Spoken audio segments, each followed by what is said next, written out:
This is video number 2, the reading commentary, the Teachings of Silvanus. In the first 2 videos, we learned the importance of staying mindful. In other words, in touch with Gnosis. Gnosis is that knowing inside. You can call it intuition, you may call it instinct, but the question, what exactly is Gnosis, has been a topic among Gnostics for centuries. But my understanding really of Gnosis is when you are shown the wisdom in action, the knowledge about your inner truth, the Christ within, where you came from, the knowing the difference between good and evil, that thing that promotes life, that thing that promotes death, that thing that promotes unity, that thing that promotes division and separation, that thing that promotes love, that thing that promotes hate. Now, that is not to say evil doesn't have a place in the Kanoma. Of course it does. It is the nature of this realm. The God of this realm, he uses good and he created evil, as he says in the Old Testament. He doesn't claim to have created good, but it was the Elohim in chapter 1 of Genesis that proclaimed everything that he had created was good. And it was our first introduction of this idea of what's called good. Now, good is not in a moralistic sense, the way Orthodox Christians, most of the religions of the world operate. They operate under a moralistic framework, not recognizing the hypocrisy that invites, because morality isn't something you can know for certain. What one person deems to be right, another person will deem to be wrong. One culture may have a set of things that they consider perfectly normal. Another may find abhorrent, evil, or wrong. So in Gnosticism, we don't follow morality, but rather we follow that thing that promotes life. That is that which is good. Our goal ultimately is to achieve knowledge that then allows us to have access to the tree of life. But it is through that tree of life we are able to have had or to have a reconnection back to the tree of knowledge of good and evil, because when Christ had come, he had torn open the curtain so that everybody, not just the special priests, can go in and see the holy scriptures. But in this case, now everybody has access once he had torn down the curtain and made it available to everybody. You see, knowledge is a good thing. Christ himself had said, "Be as wise as serpents and gentle as doves." Knowledge is what is going to give us access to the Christ, and that Christ in turn gives us access to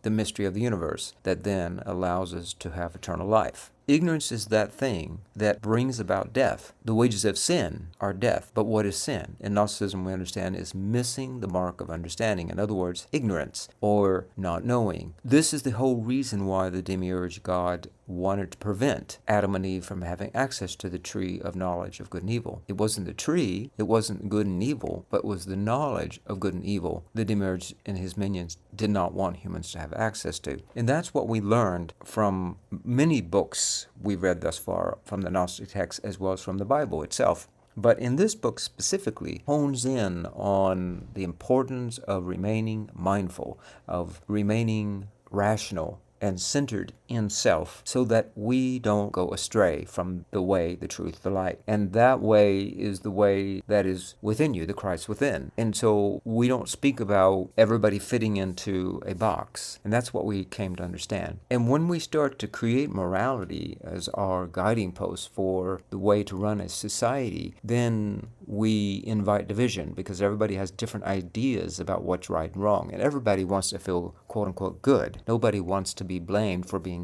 bad. And in fact, if we believe in a good and bad, then in that world, if I don't want to be the bad one, then someone else has to be. And there has to be a bad to compare to in order for there to be a good in a moralistic world, you see. And that's what we learned that ultimately leads to division. That is the hierarchical structure that is rooted into this idea about right and wrong.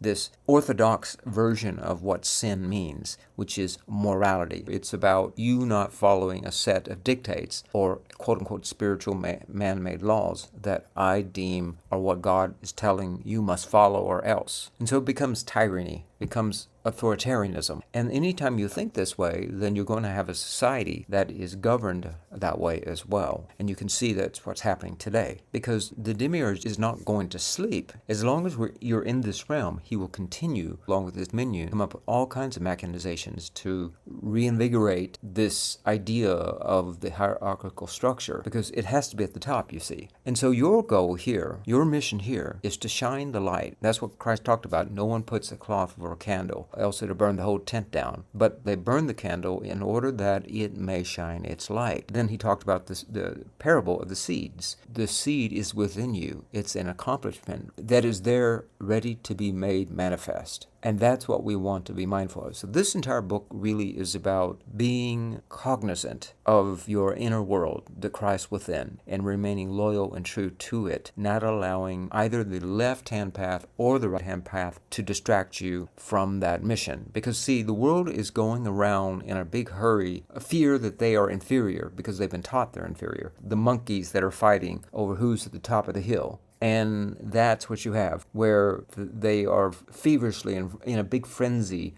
chopping each other up, blood spilling everywhere, in order that who can be at the top to rule the roost and get to be the god of the world and tell everybody how they should be, or else you'll suffer at my tyranny. And this is, again, a result of anxiety about not knowing what they're here for, and what is after death, or not being worthy or feeling worthy, or that what they have to offer the world is not good enough or lovable enough, and so that's anxiety-induced, or avoidance of their true self, because they're afraid to do the work, because it requires actual work. It requires actual faith and belief. You know, it requires those two essential ingredients that Christ constantly talked about, faith and work. The world that we are in is constantly laboring to make sure those are the two things you have least of. You have no faith in self, in Christ within, nor are you willing to do the work. Your end goal is to get someone else to do the work, so you don't have to do the work, or you avoid doing the work, because I don't have to do anything other than going to the priest who tells me how everything is. I don't have to think for myself, and they can just absolve me of my sins, and I don't have to do anything to face my shadow or do any inner work, you see. So anxiety and fear, it is a insecure attachment to the way we understand ourselves in relation to others, the universe, and God. It's a very unhealthy attachment style because it's based upon an insecure framework and an insecure understanding of self in relation to others and the universe. So the rest of this book will continue talking about how we're brought out of self, awareness of self, and mindfulness, and remembering where we came from, and remembering why we came here to do our work. And we're constantly at fear that we don't have what it takes to present the light before the world. They're going to persecute us, or they're going to make fun of us. We don't have what within us to accomplish this, whatever it is you've come here to do. Or I don't know what it is I came here to do, because you've been so distracted. Blueprint you're supposed to follow. And if you don't follow that blueprint, then your parents are upset, or your peers are upset, or your president's upset, or your pastor's upset. Someone's upset, you see. And it's sort of gotten you into an apathy and a forgetfulness about who you really are and what is your true connection, what is your passion. And so this book's going to continue to remind you about what it has reminded you up to now. The rest of this book's going to remind you that the world is there to constantly try to get you to fall off of that pathway. Either it be toward the right or toward the left, doesn't matter. Whether it's to the extreme right or to the extreme left. Your goal is to remain centered, to remain at harmony within self and focus on self, not on the world outside that's there to constantly bombard you with messages that you should think of yourself as a wretched beast, or you're no good, or that you should compare yourself to someone else. Or you need to do this, you need to achieve that to be worthy of something. So this is not about achieving these accomplishments in order to feel worthy, but rather you're coming here because you already are worthy, and you're here to shine that worth, that worthiness, to remind everybody they too are worthy. That's the whole point, that there is no hierarchical structure, that in the eyes of God we are all equal. So let's pick up where we left off from there. O my son, I have given you orders concerning these things many times, so that you would always guard your soul. It is not you who will cast him, Christ, out, but he will cast you out. Now, notice it's talking about Christ being within you. It's not you that's going to cast out the Christ, but Christ is going to flee from you because Christ cannot reside within a space. that is not authoritative, meaning pure in intent, of true self. For if you flee from him, you will fall into great sin. Again, if you flee from him, you will become food for your enemies. Of course, Silvanus is using very old speaking, enemy, sin. There's no actual enemy other than self. But when he's talking about enemy, he's not talking about in a warrior sense, or that you should go to war with someone and look at someone as your enemy, but rather he's talking about that individual or those people or even self that's going to feed off of you, feed off your energies. See, this is why you're being analogized to food. You will become food for your enemies. Enemies are those people that wants to create enmity within yourself, or between you and others, or you and them, so that they can create division. The whole point is to lift themselves up as a diva. Divine, divide, come from a similar stems. It is to make double. It is a artificial reflection of the real thing. And in this case, you're the real thing. They're just going to use you as a mirroring effect. Use all your energies, basically, get you to do the work, get you to whatever, be thought of as less so that they look superior to you in the eyes of their peers or their captains or whatever they're wanting to get acclaim from. For all base persons flee from their Lord, and the man, base in virtue and wisdom, flees from Christ. For every man who is separated from him falls into the claws of wild beasts. And so you can see the most important thing we want to gather from this is the idea that Christ is within you, and that if you're going to allow yourself to get led astray by people who don't recognize the Christ within everybody, within themselves and everybody else, then you're going to be used by these people. But the Christ is within, and they're going to use you similar to food. And the Christ then will go back in normalcy. You see, know who Christ is and acquire him as a friend, for this is the friend who is faithful. He is also God and teacher. This one, being God, became man for your sake. It is this one who broke the iron bars of the underworld and the bronze bolts. It is this one who attacked and cast down every haughty tyrant. It is he who loosened from himself the chains of which he had taken hold. He brought up the poor from the abyss and the mourners from the underworld. It is he who humbled the haughty powers, he who put to shame the haughtiness through humility. And notice Christ didn't do all this by shaming people, but he did this by being humble and by having humility and by proclaiming his truth. And by doing that, you glorify yourself because you are true to you. And that is the very nature, the very reason why you've been created. God created you just the way you were intended to be. And so you proclaim that light. But you will proclaim it in goodness. Now, we're not talking in a moralistic sense, but we're talking about promoting those things that lead to life. He who has cast down the strong and the boaster through weakness. He who, in his contempt, scorned that which is considered in honor, so that humility for God's sake might be highly exalted. And he who has put on humanity. And yet the divine word is God. He who bears patiently with man always. He wished to produce humility in the exalted. So notice what it says. He wished to produce humility in the exalted. Notice the word humility and human. They stem from the same. Humus comes from the ground, the being that comes out of the ground. This is all stemming from that same word, hum. It is the song of the universe that is being exalted. Humility, human. To be humble is to be human. Now, being humble is not the same as looking at yourself as a wretch. Being humble is being open to learning, to growing, to not seeing yourself as more or less than anyone else. To see yourself as less is not to be humble. That's to be inferior. In fact, to feel inferior is in fact the opposite of humility, because in order to feel inferior, you have to believe there is someone superior. And then, therefore, you believe in hierarchy. And then, therefore, you also think you can eventually arrive at some superior place. Why would you want to continually be inferior? So deconstruct that whole structure. It's not helpful. That's not what it means to be humble. To be humble is to be able to have humility. And to have humility is the ability to be human. You see, human ability. And that's the ability to be humble. Humble, able.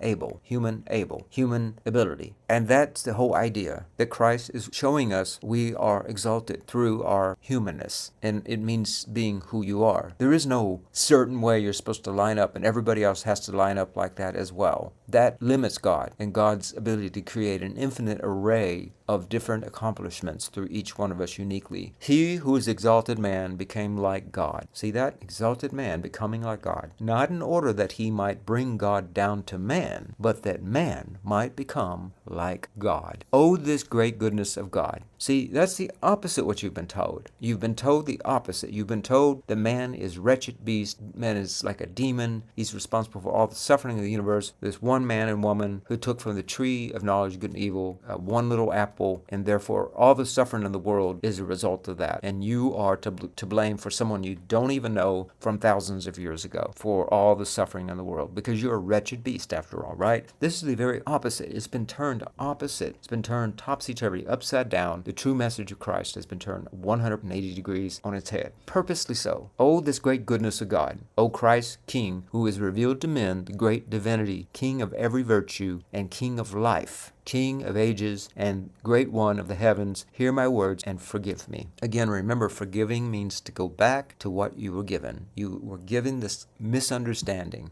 about who you are, your nature, where you came from, why you were brought here, why you came here, and where you're going. You're going back before you were given that misunderstanding. Furthermore, he manifested a great zeal for divinity. Where is a man who is wise or powerful in intelligence, or a man whose devices are many because he knows wisdom? Let him speak wisdom. Let him utter great boastings. So proclaim your news, whether it's through you being an attorney and you are defending the people who need defending, or you're a music artist and you're writing lyrics and singing songs, singing at the top of your lungs about how to make the world a more hopeful place. Or whether you're a computer scientist making a program to bring more joy into people's lives. Whatever it happens to be, a politician, a scholar, a priest, a professor, it doesn't matter. Everybody has a seed, but you want to live that boastfully, and you want to proclaim your light. You want to do it for the purpose of promoting life. When we talk about good, we're talking about life. That is what is good. When God created everything, he called it good. Meaning, in other words, when he created life, he equated life to being good. So what is goodness? Not in a moralistic sense, but it is that thing that promotes life. For every man has become a fool and has spoken out of his own knowledge. For he, Christ, confounded the counsels of gleeful people, and he prevailed over those wise in their own understanding. Who will be able to discover the counsel of the Almighty, or to speak of the divinity, or to proclaim it correctly? If we have not even been able to understand the counsels of our companions, who will be able to comprehend the divinity, or the divinities of the heavens? If we scarcely find things on earth, who will search for the things of heaven? A great power and great glory has made the world known. In this paragraph, it is talking a lot about divinity. Every one of us are shards of light, shards of divine light, divided unity. We're one unit, but we've been divided. Divided unity, divinity. So we are all here on a mission. We are more powerful as many, you see, an army. Now, not in a militaristic sense. As a matter of fact, our whole message is opposite of militarism. But, of course, we use those analogies because that's the world we live in, the economic realm. And the life of heaven wishes to renew all, that he may cast out that which is weak and every black form, that everyone may shine forth in heavenly garments in order to make manifest the command of the Father. What does it say? Everyone. And it says it twice. He wishes to renew all. And again it says that everyone may shine forth in heavenly garments in order to make manifest the command of the Father, who is exceedingly brilliant, and that he, Christ, may crown those wishing to contend well. Christ, being judge of the contest, is he who crowned everyone, teaching everyone to contend. This one who contended first received the crown, gained dominion, and appeared, giving light to everyone. And all were made new through the Holy Spirit and the mind. Now keep in mind, when there's two types of judgment. There's the judgment to discern, which is not about morals, but it is having the knowledge, you are in the best position to contend well, who is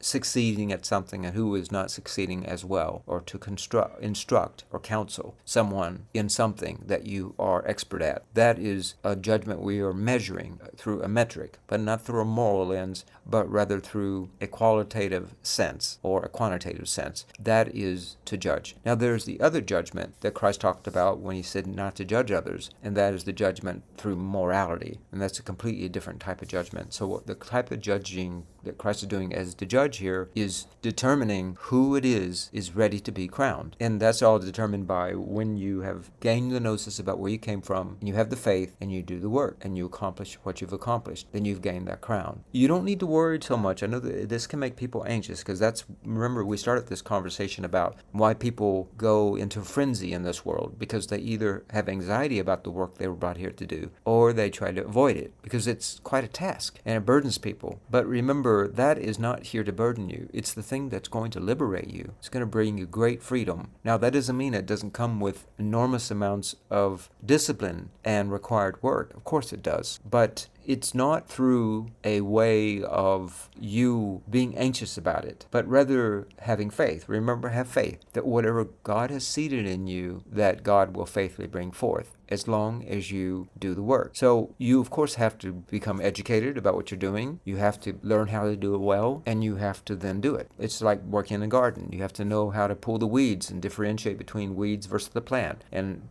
when to water, and what kinds of fertilizer to use, and when to grow at a certain season. This is the same thing. Apply that to everything else, but don't worry about it. Don't stress about it. Now, it's easy to say that. You're going to, of course, do that. Maybe instead say, work on having faith that you have it within you. God put it within you. Therefore, if you work on it and you cultivate it and you take care of it and you tend to it, it will grow and it will bear many good fruit. O Lord Almighty, how much glory shall I give thee? No one has been able to glorify God adequately. Now, this is talking about how people in the past really had a bad opinion about God. He was ruthless. He had these 10 commandments. You had to do everything. Go kill the calf, slit its throat, go and, bash babies' heads on rocks, and follow these laws or stone each other. That's a very ruthless and horrific God, and not a very glorifying God. Now here, Silvanus is reminding us that God is gleeful and filled with joy and called to everything good. It is glorious. And when you think about glorious, you're thinking about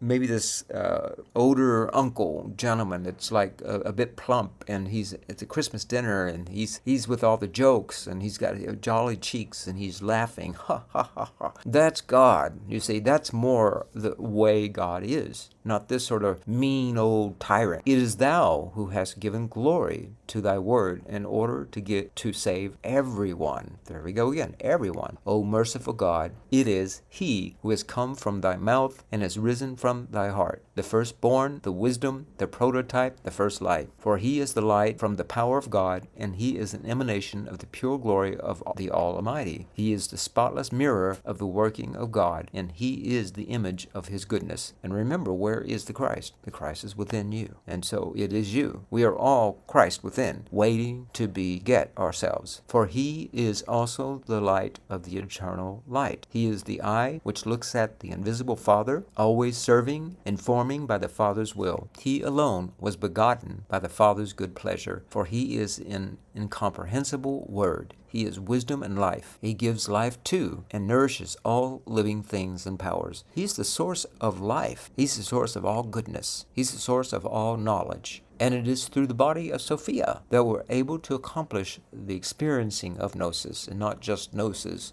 Between the Christ and the Sophia, we have a didactic experience. Just as the soul gives life to all the members, he rules all with power and gives life to them. For he is the beginning and the end of everyone, watching over all and encompassing them. He is troubled on behalf of everyone, and he rejoices and also mourns. You see, when you are in a state of rejoice, so too the Christ rejoices. When you are in a state of mourning or sadness, so too the Christ is sad. But you see, the Christ is immense. It's in everything. It's the source of everything. All life, you see, streaming. It is the child of the mother father, the monad. The consort to the Christ is the wife of the Christ, the bridal. It is us, you see. It's the part of us, it's the flesh and the soul that is necessary so that we may be enriched and cultivate and ferment our seed and bring it forth as that great accomplishment that then glorifies not only us, but the world and therefore the Christ and the Father even more so. On the one hand, he mourns for those who have gotten as their lot the place of punishment. On the other, he is troubled about everyone whom he arduously brings to instruction. But he rejoices over everyone who is in purity. And again, it's not saying that he's rejoicing only in those that are purity, but in everyone, because everyone is pure. That's the point. Then beware, lest somehow you fall into the hands of robbers. Do not allow sleep to your eyes, nor drowsiness to your eyelids, that you may be saved like a gazelle from nets, and like a bird from a trap. Fight the great fight as long as the fight lasts, while all the powers are staring after you. Now, you aren't here in this time to cower away from tyranny. This is your moment to shine. The light shines most in the dark, and that's your time. The greater the darkness, the greater your light is needed, and therefore the greater it will shine in that darkness.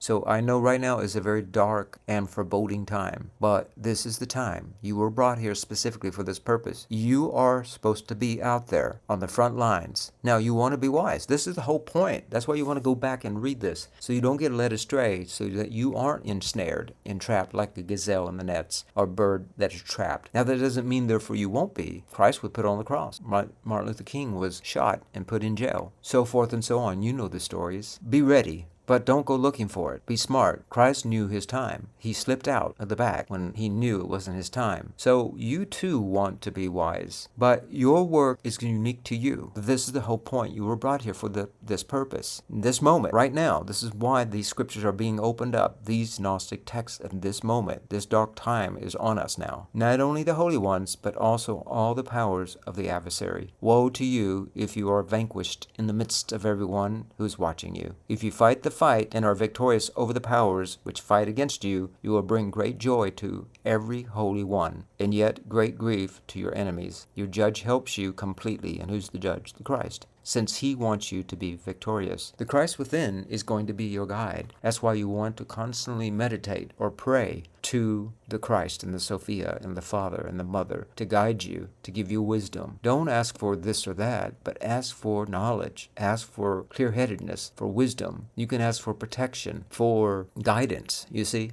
Listen, my son, and do not be slow with your ears. Raise yourself up when you have left your old man behind like an eagle. Fear God in all your acts, and glorify him through good work. You know that every man who is not pleasing to God is the son of perdition. He will go down to the abyss of the underworld. Now, when we talk about, in the scripture, it talks about to fear God, that's another way of saying respect God. And I also don't think God looks at you as perdition, but rather, if you choose the path of perdition, then it's going to lead to perdition. Oh, this patient of God, which bears with everyone, which desires that everyone who has become subject to sin be saved. Again, everyone. But no one prevents him, God, from doing what he wants. For who is stronger than him, that he may prevent him? To be sure, it is he who touches the earth, causing it to tremble and also causing the mountains to smoke. This is another way of giving you confidence that if you but do the work, the plant will grow, because God is the one that is going to be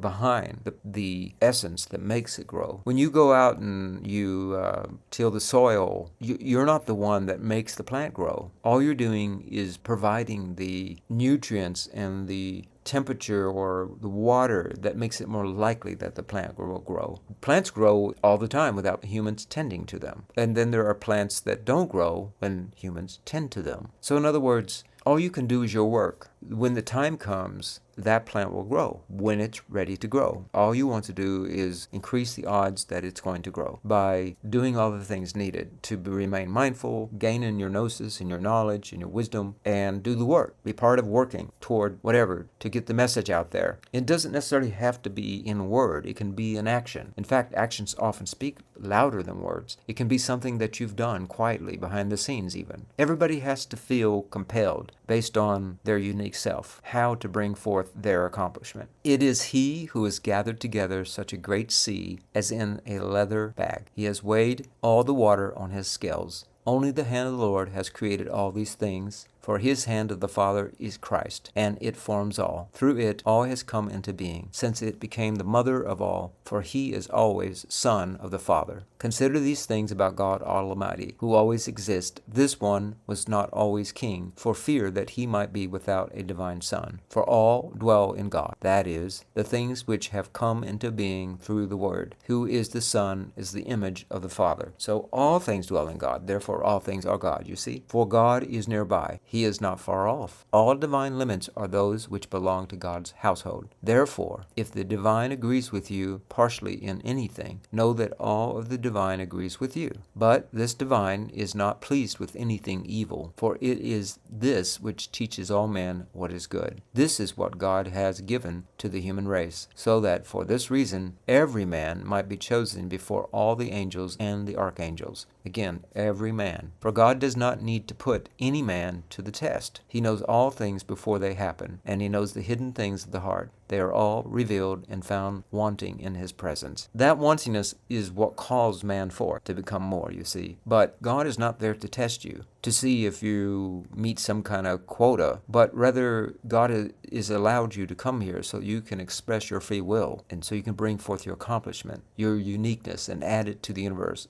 A shard of light. Let no one ever say that God is ignorant, for it is not right to place the Creator of every creature in ignorance. For even things which are in darkness are before him like things in the light. So there is no other one hidden except God alone. But he is revealed to everyone, and yet he is very hidden. He is revealed because God knows all. And if they do not wish to affirm it, they will be corrected by their heart. So you don't have to worry about, I need to go and save this person or that person, because there is a time for them. But as fishers of men and women, bring people to the Gnostic Church. It doesn't have to be FGCC, but proclaim it to the world. You want to be mindful who you say it to, because this is in a world where it's necessarily safe to just say anything anymore. But think about who it is you feel you can trust and bring people so that it can grow the light. You want to grow the light. And if they do not wish to affirm it, they will become corrected by their heart. Now he is hidden because no one perceives the things of God, for it is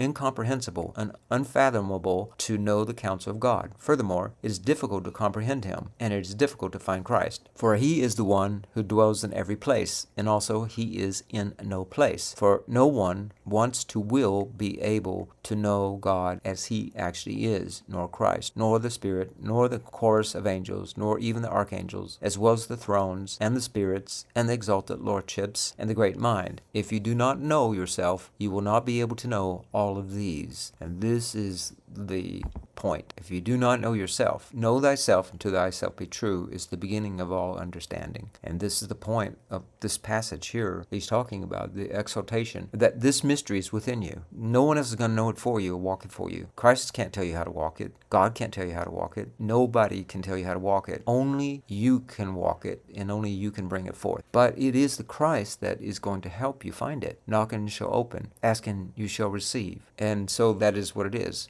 Open the door for yourself, that you may know the one who is. Knock on yourself. He's repeating it a second time. That the word may open for you. For he is the ruler of faith and the sharp sword, having become all for everyone, because he wishes to have mercy on everyone. And see, there is no picking. I'm going to pick these people, or not these people, or I've created you to be, live forever and ever, but over here you're damned, you're the demon spawn. It's not like that. Everybody has the Christ within, because everything is from God, you see. Silvanus is reminding you that the Christ is within, and bringing forth that which is within you is that which is going to save you, and it's also going to be part of what saves this world. My son, prepare yourself to escape from the world rulers of darkness and of this kind of air, which is full of powers. But if you have Christ, you will conquer this entire world. And conquer doesn't mean that you're like some commander and you go wipe people out, but it means you will overcome being attached to this world and having to keep coming back. That which you open for yourself, you will open. That which you knock upon for yourself, you will knock upon, benefiting yourself. So how you imagine yourself to be, you have the potential to be. But only that which you can imagine for yourself will you have the potential to be. So don't imagine yourself as small or as insignificant or a wretch. You are glorious. You are part of God. The Christ is within. Because